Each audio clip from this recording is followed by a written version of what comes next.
liderlik instruksiya verməkdən ibarət deyil. İnsanlara qulaq asmaq, onlardan öyrənmək, gəminin platformaya çırpılması vaxtında özül rəisinin cavabı necə olacaq? Mühəndis üçün düzgün cavab var, lider üçün isə düzgün zaman.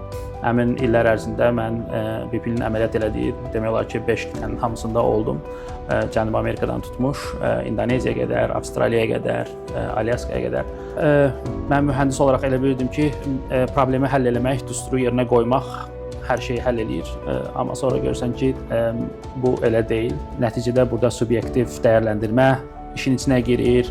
Həmin vaxtda rəhbər sənin sualının tərzindən, emosiyalardan xoşuna gəlir, gəlmir. Bu sənin karyerana təsir edə bilər, edə bilməz. Və mən orada çoxlu səhvlər eləmişdim. Hətta o səhvlərimdən biri mən böyük bir insidentlə nəticələnmişdi. Eyni zamanda İraq ekonomiyasının 40%-ni təşkil edir.